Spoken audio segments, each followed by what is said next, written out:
have to be on a war footing.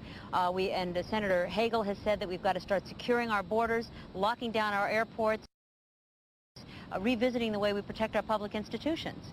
What about that? I hope that's not true. I would say it another way.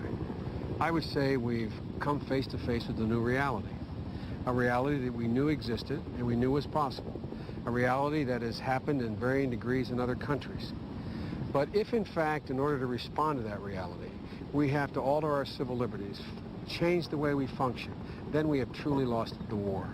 The war is one that allows us the way to conduct the war is to demonstrate our institutions are functioning, that your civil liberties, your civil rights, your ability to be free and walk and move around, in fact, are not fundamentally altered. Anybody who's willing to strap dynamite to their body or have a suicide kamikaze mission, you'll never fundamentally be able to stop. It doesn't matter what you do. There are a lot of things we can do, though, to diminish significantly the possibility of this happening again without changing our character as a nation. Well, it's an amazing scene here, Peter. The skies are clear. There are usually planes in the sky. The skies are clear over the Capitol. The streets are completely empty. There is still smoke rising up from the Pentagon where the plane hit the Pentagon earlier. And as you can see, the members of Congress are all trying to grapple with what to do next. Senator Biden, of course, is going to be receiving all kinds of security briefings. Linda, I have a question, if I may. Yes, Peter, go ahead. I have a question for the Senator. I apologize via you. The Senator is the chairman of the Senate Intelligence Committee, so he is party to all of the information in the intelligence community. Was the intelligence community so taken up with the idea of chemical and biological warfare against the United States that they didn't pay enough attention to this possibility? Well, they clearly understood this was a possibility. The problem has been we have been focusing, in my view, I don't want to second-guess anybody here. Look, the prospect of a chemical, biological, pathogen probability is real. Some of us, literally as recently as yesterday, I spoke to the National Press Club and talked about the fact that it's just as easy to fly from National Airport into the White House as it is to, do the same thing in New York. I mean, look, we know all these possibilities exist.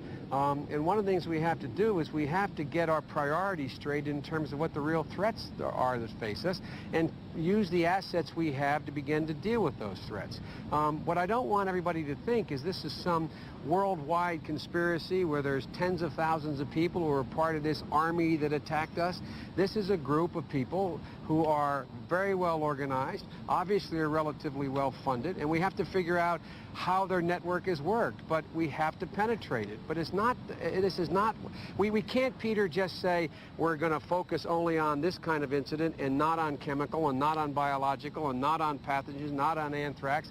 This, in a sense, is the most god-awful wake-up call we've ever had. Senator, let me to ask how you we have to redirect our resources. Let me ask you one more question, then. I didn't realize you could hear me. At the Pentagon and the State Department, you already hear people doing what they almost always do in an instance like this. This is so sophisticated it must be Osama bin Laden. Maybe so, but is the United States too focused on one man?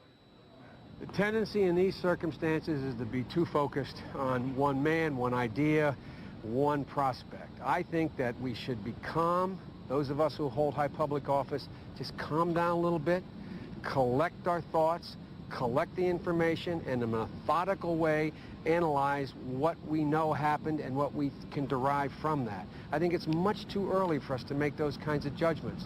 The first thing is what the president is doing. He called for calm, he's getting in the airplane, he's coming back to Washington, D.C., and I applaud him for that. And we should be back up and running as quickly as we can. And I think we should do that. This cannot be dealt with overnight. It's an incredible tragedy.